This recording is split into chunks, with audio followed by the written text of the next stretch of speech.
ദിവസങ്ങൾ മാറ്റമില്ലാതെ കടന്നുപോയി. ലല്ലു അന്നത്തെ ആ സംഭവത്തിനു ശേഷം ഒരുപാട് മാറിപ്പോയി.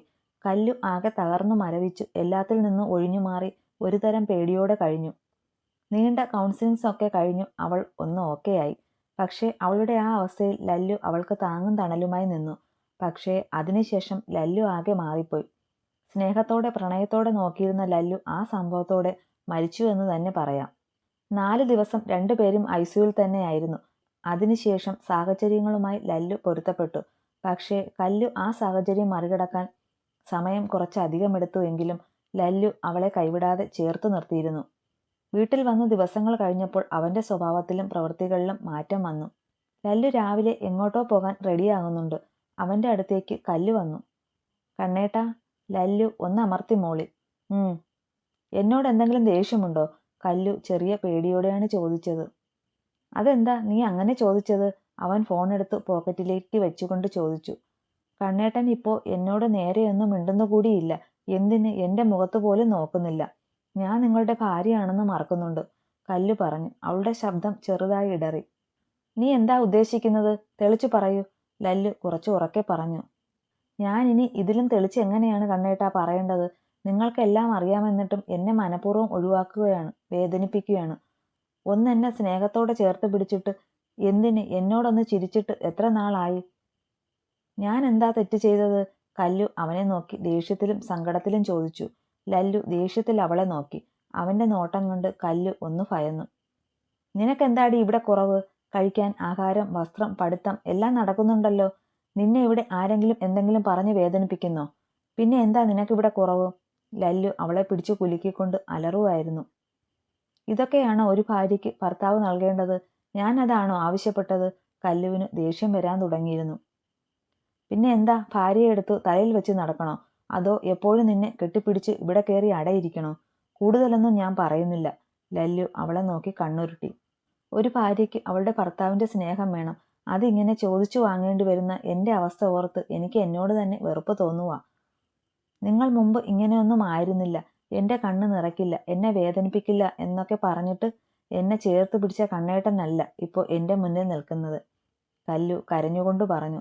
ഞാൻ നിനക്ക് സ്നേഹം തന്നു ഇവിടെ കയറിയിരിക്കാം. ഞാൻ നിന്റെ ഭർത്താവ് മാത്രമല്ല, ഒരു പോലീസ് ഉദ്യോഗസ്ഥനാണ്. എനിക്ക് അതിൻ്റെതായ തിരക്കുണ്ടാകും.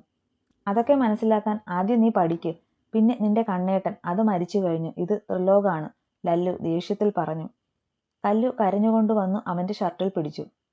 അപ്പോ എന്നോട് കാണിച്ച സ്നേഹം മുഴുവൻ അഭിനയമായിരുന്നോ? ലല്ലു അവളുടെ കൈ ബലമായി എടുത്തു മാറ്റി. അതെ, ഞാനൊരു തെറ്റ് ചെയ്തു നിന്നോട്. അത് തിരുത്താനുള്ള പ്രകടനമായിരുന്നു ഒക്കെ. പിന്നെ എന്റെ കുഞ്ഞിന് ഒന്നും പറ്റാതെ എനിക്ക് വേണമായിരുന്നു. അതിനുവേണ്ടി തന്നെയാണ് നിന്നെ സ്നേഹിച്ചതും കൂടെ നിർത്തിയതും. നമ്മളെ തമ്മിൽ അടുപ്പിച്ച ഒരു കുഞ്ഞുണ്ടായിരുന്നു നിന്റെ വയറ്റിൽ. അതില്ല ഇപ്പോ നിന്റെ ഒപ്പം. അതുകൊണ്ട് എനിക്ക് നിന്നോട് പഴയ സ്നേഹവുമില്ല, ലല്ലു ദേഷ്യത്തിൽ പറഞ്ഞു പുറത്തേക്ക് പോയി. കല്ലു ഒരു തളർച്ചയോടെ ബെഡിലേക്ക് ഇരുന്നു പോയി. ഒരിക്കലും ലല്ലുവിന്റെ ഭാഗത്തു നിന്ന് ഇങ്ങനെയൊന്ന് അവൾ പ്രതീക്ഷിച്ചില്ല. ലല്ലു നേരെ പോയത് അവരുടെ തന്നെ അടച്ചിട്ടേക്കുന്ന കുടുംബ വീട്ടിലേക്കായിരുന്നു. അതിനുള്ളിൽ കയറുമ്പോൾ വല്ലാത്ത ഒരു ദുർഗന്ധം നിറഞ്ഞു. ലല്ലു അത് ശ്രദ്ധിക്കാതെ അകത്തേക്ക് കയറിപ്പോയി. അവൻ അടഞ്ഞു കിടന്ന് മുറി തുറക്കാൻ തുടങ്ങിയതും പീറ്റർ വന്നു. എന്തായി? പീറ്ററിനെ കണ്ടതും ലല്ലു ചോദിച്ചു. ലല്ലു തന്നെ വന്നു നോക്ക്, അപ്പോൾ മനസ്സിലാകും അവസ്ഥ. പീറ്റർ മാസ്ക് എടുത്തു വെച്ചുകൊണ്ട് ആ മുറി തുറന്നു. പിന്നാലെ ലല്ലുവും മാസ്ക് വെച്ചു കയറി. ഒരു മൂലയിൽ ചീഞ്ഞു നാറ് തുടങ്ങിയ പ്രിയയുടെ ശവശരീരം കിടപ്പുണ്ട്. ഒരു സൈഡിൽ റാം കിടപ്പുണ്ട്. തടിച്ചു കൊഴുത്തിരുന്ന റാം ഇപ്പോൾ ഒരു എല്ലിൻ കഷ്ണം മാത്രമായി ഒരു വല്ലാത്ത രൂപമാണ്. ലല്ലു സൂരജിനെ നോക്കി. അവന്റെ ഒരു കൈയും ഒരു കാലും ലല്ലു ആദ്യമേ എടുത്തിരുന്നു. ഇന്ന് അവനുള്ള അടുത്ത മരുന്നും കൊണ്ടാണ് ലല്ലു വന്നത്. ഇതിനെല്ലാം പുറമേ നിന്ന് കളിച്ച മാസ്റ്റർ ബ്രെയിൻ ആരാണെന്ന് ഈ അവസാന നിമിഷത്തിലും സൂരജ് പറഞ്ഞിട്ടില്ല. ലല്ലു നേരെ പോയി റാമിനെ നോക്കി. ചുണ്ടൊരു സൈഡിലേക്ക് കോണി, കണ്ണുകൾ രണ്ടും ഉള്ളിലേക്ക് ഇറങ്ങി, കൺപോളകൾ വീർത്തു, മുടിയൊക്കെ കൊഴിഞ്ഞു ശോഷിച്ച് ഒരു രൂപം. അവൻ പേടിയോടെ ലല്ലുവിനെ നോക്കി. നിനക്കുള്ള അന്ത്യവിശ്രമം തരാനാണ് ഞാനിപ്പോൾ വന്നത്. അതിനു മുന്നേ ഒരു ഗുഡ് ന്യൂസ് ഉണ്ട്. ലല്ലു പോക്കറ്റിൽ നിന്ന് ഫോൺ എടുത്ത് ഒരു വീഡിയോ ഓപ്പണാക്കി അവന് നേരെ നീട്ടി. സ്വന്തം ഭാര്യയെയും തന്റെ പ്രിയപ്പെട്ട സുഹൃത്തിനെയും സ്റ്റാർ ഹോട്ടലിൽ നിന്ന് അനാശാസ്യത്തിന് പിടിച്ചുകൊണ്ടു പോകുന്ന ദൃശ്യങ്ങൾ കണ്ടു റാമിന്റെ മുഖം താണു. ലല്ലു പുഞ്ചിരിച്ചു. കഴിഞ്ഞില്ല, ഒരെണ്ണം കൂടെയുണ്ട്. ലല്ലു മറ്റൊരു വീഡിയോ കൂടെ കാണിച്ചു. ഇല്ലീഗൽ ബിസിനസ്, ഒരു പെൺകുട്ടിയുടെ കൊലപാതകം ആക്സിഡന്റ് ആക്കി മാറ്റിയതിന് അങ്ങനെ അനവധി കേസുകളാണ് റാമിന്റെ ഇളയ മകന്റെ പേരിൽ ചാർത്തപ്പെട്ട കേസ്. പോരാത്തതിന് സ്വത്തുക്കളെല്ലാം സർക്കാർ തിരിച്ചെടുത്തു. റാം ലല്ലുവിനെ നോക്കി. ഞാൻ നിന്നോട് അന്നേ പറഞ്ഞതാണ് എന്റെ പിന്നാലെ വരരുത് എന്ന്. നീ കേട്ടില്ല. ഇപ്പൊ കണ്ടോ, നിന്നെ ആരും അന്വേഷിക്കുന്നില്ല. നിന്റെ സ്വത്തുക്കളെല്ലാം കണ്ടുകെട്ടി പാപ്പരാക്കി. പിന്നെ ആകെയുള്ളത് നിന്റെ ജയിലിൽ കിടക്കുന്ന മോനും അവന്റെ ആ വീടും മാത്രമാണ്. ആ, പറയാൻ മറന്നു, അവൻ പുറത്തേക്ക് വരാറായി. അവനുള്ളത് ഞാൻ ഒരുക്കുന്നുണ്ട്. അപ്പോ ഹാപ്പി ജേണി, ലല്ലു അവന്റെ കവിളിൽ തട്ടി പറഞ്ഞു. നിന്റെ അവസാനം അത് ഇതിലും നരകമാകും ത്രിലോക്, റാം അത്രമാത്രം പറഞ്ഞു. അത് കേൾക്കെ ലല്ലുവിന്റെ ചുണ്ടിൽ ഒരു പുഞ്ചിരി വിരിഞ്ഞു. അപ്പോ നീ നിന്റെ മരണം സ്വീകരിക്കൂ, ലല്ലു അതും പറഞ്ഞ് പീറ്ററിനെ നോക്കി. പീറ്റർ ഒരു ബോട്ടിൽ അവന് നേരെ നീട്ടി. അവന്റെ ആ പ്രവൃത്തി പീറ്ററിനെ പോലും ഞെട്ടിച്ചു. ശേഷം സൂരജിന്റെ അടുത്തേക്ക് വന്നു. നിനക്ക് തൽക്കാലം ഈ കൈ വേണ്ട, ലല്ലു സൂരജിന്റെ വലത്തെ കൈയിൽ മുറുകെ പിടിച്ചു പറഞ്ഞു. സൂരജ് അവന്റെ മരണം മുന്നിൽ കണ്ടതുകൊണ്ട് അധികം ഞെട്ടലൊന്നും ഉണ്ടായില്ല. എന്നെ എങ്ങനെ ഇഞ്ചിഞ്ചായി കൊല്ലാതെ ഒന്ന് കൊന്നുതാന്നേ, സൂരജ് അലറി വിളിച്ചു പറഞ്ഞു. ഇല്ല, നീ വേദന അറിഞ്ഞു. നീ ചെയ്തതൊക്കെ ഓർത്ത് ഉരുകി ഉരുകി നിന്റെ കൂടെ ഉള്ളവരുടെ ഈ ശരീരം മണ്ണോട് ചേരുന്നത് കണ്ട് നീ മരിക്കണം, അവന്റെ തലയിൽ പിടിച്ചു പുറകിലേക്ക് വലിച്ചു ലല്ലു പറഞ്ഞു. നീ എന്റെ പെണ്ണിന്റെ വേദനയും ഇതുപോലെ പൊത്തിപ്പിടിച്ചല്ലേ ദേ ഈ കിടക്കുന്നവളെ കൊണ്ട്. അതുപോലെ നീയും നിന്റെ വേദനയും പുറത്തറിയാൻ പാടില്ല. ഇതിലും ഭീകരമാകും നിന്റെ മറ്റന്റെ മരണം. ഇനിയും ഞാൻ വരും നിനക്ക് വേണ്ടി. അന്ന് നീ അവനെക്കുറിച്ച് പറയാൻ ഒരുങ്ങിയിരുന്നു. ലല്ലുവും പീറ്ററും ആ വീട് പൂട്ടി ഇറങ്ങി. എന്നാൽ അവർ പോയി മിനിറ്റുകൾക്കുള്ളിൽ മറ്റൊരു കാർ അവിടെ എത്തി. അയാൾ നേരെ പോയത് സൂരജിനെ അടച്ചിട്ടേക്കുന്ന മുറിയുടെ ജനാലയ്ക്ക് അടുത്തായിരുന്നു. ആ ജനൽപ്പാളി അയാൾ പതിയെ തുറന്നു. അപ്പോഴേക്കും ഒരു വല്ലാത്ത ദുർഗന്ധം അവന്റെ മൂക്കിലേക്ക് അടിച്ചു. അവൻ മാസ്ക് എടുത്ത് ധരിച്ചുകൊണ്ട് ചുറ്റും നോക്കിയിട്ട് അകത്തേക്ക് കയറി. രണ്ടുപേർ പോയി കഴിഞ്ഞു. മൂന്നാമൻ മരണത്തെ കാത്തിരിക്കുന്നു. അയാളുടെ ചുണ്ടിൽ പുഞ്ചിരി വിരിഞ്ഞു. വിഡ്ഢികൾ, അതും പറഞ്ഞ് അവൻ സൂരജിനെ വിളിച്ചു. സൂരജ്. ജനൽപ്പാളി തുറക്കുന്നത് സൂരജ് കണ്ടിരുന്നു. അവൻ അവിടെ പ്രതീക്ഷിച്ചത് പീറ്ററിനെ ആയിരുന്നു. എന്നാൽ തന്റെ രക്ഷകനെ കണ്ട് അവന്റെ മുഖത്ത് പ്രതീക്ഷ നിറഞ്ഞു. എന്നാൽ സ്വന്തം അവസ്ഥ മനസ്സിലാക്കിയ സൂരജ് അയാളെ നോക്കി. എനിക്ക് വേണ്ടി ഒരു ഉപകാരം ചെയ്യാമോ സാർ? സൂരജ് വേറെയൊന്നും ചിന്തിക്കുകയോ പറയുകയോ ചെയ്യാതെ അയാളോട് സഹായം ചോദിച്ചു. നിന്നെ ഈ അവസ്ഥയിൽ രക്ഷിക്കാൻ എനിക്കാകില്ല സൂരജ്, അയാൾ നിസ്സഹായനായി പറഞ്ഞു. സൂരജ് പുഞ്ചിരിച്ചു. എന്നെ രക്ഷിച്ചിട്ടും ഇനി കാര്യമില്ല സാർ. എന്നെ ഒന്ന് കൊന്നു തരുമോ? ഈ നരകവേദന സഹിക്കാൻ വയ്യ, സൂരജ് വേദന കടിച്ചു പിടിച്ചു പറഞ്ഞു. അയാൾ ഉള്ളിൽ പൊട്ടിച്ചിരിച്ചു. അല്ലെങ്കിലും നിന്നെ കൊല്ലാൻ തന്നെയാണ് ഞാൻ വന്നത്. സൂരജ്, ഞാൻ പ്ലീസ് സാർ, അവനെ, ആ ത്രിലോകിനെ വേദനിപ്പിച്ച് നരയിപ്പിക്കണം. അവൻ ജീവന് വേണ്ടി അലറി വിളിക്കണം, സൂരജ് വല്ലാത്ത പകയോടെ പറഞ്ഞു. നിനക്ക് വേണ്ടി ഞാൻ അവനെ നരയിപ്പിക്കും സൂരജ്. ഇപ്പോൾ നീ യാത്രയാകൂ.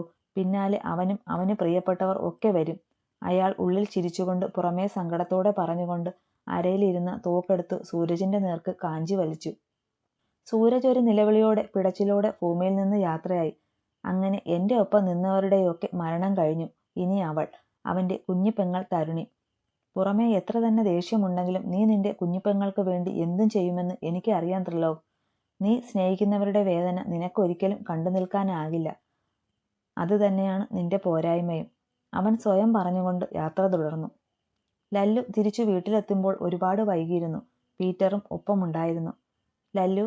അകത്തേക്ക് പോകാൻ തുടങ്ങിയ ലല്ലുവിനെ പീറ്റർ വിളിച്ചു. എന്താ പീറ്റർ? ലല്ലു സംശയത്തോടെ ചോദിച്ചു. എനിക്ക് നിന്നോട് ഇത് പറയാൻ സ്വാതന്ത്ര്യമുണ്ട് എന്ന വിശ്വാസത്തിൽ പറയുക. ഇപ്പോൾ നീ കല്ലുവിനോട് കാണിക്കുന്നത് ഒരിക്കലും ഒരു പെണ്ണും ക്ഷമിക്കില്ല. ലല്ലു പീറ്ററിനെ സംശയത്തിൽ നോക്കി. ഞാൻ പറയുന്നത് എന്താണെന്ന് നിനക്കറിയാൻ ലല്ലു. അവൾക്കിപ്പോൾ നീയെന്ന് വെച്ചാൽ ജീവനാണ്. ആ അവളെ നീ ഇപ്പോൾ ഇങ്ങനെ ഒറ്റപ്പെടുത്തിയും കുറ്റപ്പെടുത്തിയും ഒക്കെ കാണിക്കുന്നത് എന്തിൻ്റെ പേരായാലും ശരി, അത് ഒരിക്കലും നല്ല രീതിയിലാകില്ല അവസാനിക്കുന്നത്. അവൾ ആരോടും പരാതി പറയുന്നില്ല, പരിഭവം പറയുന്നില്ല. എല്ലാം സഹിച്ചു ഈ വീട്ടിൽ തന്നെ ഉണ്ട്. അവൾക്കും ക്ഷമയെന്ന് പറയുന്ന ഒന്നുണ്ട്. അത് അവസാനിക്കുമ്പോൾ ചിലപ്പോൾ അവൾ നിന്നോട് മുൻപ് പറഞ്ഞില്ലേ, ഡിവോഴ്സ്, അതായിരിക്കും സംഭവിക്കുന്നത്. ലല്ലു പീറ്ററിനെ അത്ഭുതത്തോടെ നോക്കി. നീ എന്നെ ഇങ്ങനെ നോക്കണ്ട. നിങ്ങൾക്കിടയിൽ ഇപ്പോൾ ഉള്ള അകൽച്ച കണ്ടു നിൽക്കുന്ന എന്നെ വേദനിപ്പിക്കുന്നുണ്ടെങ്കിൽ അനുഭവിക്കുന്ന കല്ലുമോളുടെ അവസ്ഥ എനിക്ക് മനസ്സിലാകും. പിന്നെ സ്നേഹമുണ്ടെങ്കിൽ അത് ഉള്ളിൽ വെച്ച് നടക്കാതെ പ്രകടിപ്പിക്കാൻ നോക്കൂ. ചിലപ്പോൾ ഇനി അത് പ്രകടിപ്പിക്കാൻ ഒരവസരം കിട്ടിയെന്ന് വരില്ല. പീറ്റർ കുറച്ച് കടിപ്പിച്ചു പറഞ്ഞു പോകാൻ തുടങ്ങിയതും ലല്ലു പീറ്ററിനെ തടഞ്ഞു. എന്നെ ഇത്രയും ഉപദേശിക്കുകയും വിമർശിക്കുകയും ചെയ്യുന്നുണ്ടല്ലോ, നീ ഗായത്രിയുടെ കാര്യത്തിൽ എന്താ ഇതൊന്നും കാണിക്കാത്തത്? ലല്ലു ചോദിച്ചു. അതിന് പീറ്റർ ഒന്ന് പുഞ്ചിരിച്ചു. ഞാൻ അവൾക്ക് പ്രതീക്ഷ കൊടുത്തിട്ടില്ല. ഒരു പെങ്ങളെപ്പോലെ കണ്ടിട്ടേ ഉള്ളൂ. ഇപ്പോഴും അങ്ങനെ കാണുന്നുള്ളൂ. അവളോട് ഞാൻ വ്യക്തമായി പറഞ്ഞതുമാണ്. അതുകൊണ്ട് എനിക്ക് പ്രത്യേകിച്ച് കുറ്റബോധമുണ്ടാകില്ല. അവൾക്ക് എന്നെ ഓർത്ത് വേദനിക്കേണ്ട കാര്യമില്ല. പക്ഷേ അതുപോലല്ല നിങ്ങളുടെ കാര്യം. പീറ്റർ അത്രയും പറഞ്ഞു പോയി. ലല്ലു എന്തൊക്കെയോ ആലോചിച്ചുകൊണ്ട് മുറിയിലേക്ക് പോയി. സാധാരണ അവനെ കാത്ത് കല്ലു ഹാളിലുണ്ടാകും. പക്ഷേ ഇന്ന് ഉണ്ടായിരുന്നില്ല. ലല്ലുവിന് മനസ്സിലായി താൻ രാവിലെ പറഞ്ഞതിൻ്റെയാകും ഈ കാണിച്ചത് എന്ന്. ലല്ലുവിന് അതിൽ പ്രത്യേകിച്ചൊന്നും തോന്നിയില്ല. റൂമിൽ കല്ലു ആരോടോ ഫോണിൽ സംസാരിച്ചിരിപ്പുണ്ട്. അവനത് ശ്രദ്ധിക്കാതെ പോയി ഡ്രസ്സ് എടുത്ത് ഫ്രഷ് ആകാൻ കയറി. അവൻ ബാത്റൂമിൽ കയറി കഴിഞ്ഞു കല്ലു അലുമാര തുറന്നു അതിൽ നിന്ന് ഒരു ഫയൽ എടുത്തു ടേബിളിൻ്റെ പുറത്തു വച്ചു. കുറച്ചു കഴിഞ്ഞ് ലല്ലു ഇറങ്ങി വന്നു. എനിക്കൊരു കാര്യം പറയാനുണ്ട്, അവനെ നോക്കി ഗൗരവത്തിൽ കല്ലു പറഞ്ഞു. ലല്ലു അവളെ ഒന്ന് നോക്കിയിട്ട് ടവൽ സ്റ്റാൻഡിലിട്ടിട്ട് അവളുടെ അടുത്തേക്ക് വന്നു. രാവിലെ പറഞ്ഞ കാര്യങ്ങളാണെങ്കിൽ വേണ്ട, എനിക്ക് കേൾക്കാൻ താല്പര്യമില്ല. ഞാൻ പറഞ്ഞു കഴിഞ്ഞു എനിക്ക് ഇങ്ങനെയൊക്കെ നോക്കാൻ കഴിയൂന്നു ലല്ലു പറഞ്ഞു. കല്ലു അവനെ നോക്കി ചിരിച്ചു. എനിക്കറിയാമത്. അതുകൊണ്ട് തന്നെ ഞാനൊരു തീരുമാനമെടുത്തു. ഞാൻ നിങ്ങളുടെ ജീവിതത്തിലേക്ക് വന്നത് തന്നെ ഒരുപാട് പേരുടെ കണ്ണുനീർ വീഴ്ത്തിക്കൊണ്ടാണ്. പക്ഷേ പടിയിറങ്ങുമ്പോൾ അതും ഉണ്ടാകില്ല. ഇങ്ങനെയൊരു ബന്ധം മുന്നോട്ട് കൊണ്ടുപോകാൻ എനിക്ക് താല്പര്യമില്ല. അല്ലെങ്കിലും കൊണ്ടുപോയിട്ടും വലിയ കാര്യമൊന്നും തോന്നുന്നില്ല. അതുകൊണ്ട് നമുക്ക് പിരിയാം. അവനെ നോക്കി ഒരു പതർച്ചയുമില്ലാതെ പറഞ്ഞു. ലല്ലു അവളെ ഒന്ന് നോക്കി. അവൾ ടേബിളിൽ ഇരുന്ന ഫയൽ കയ്യിലെടുത്തു.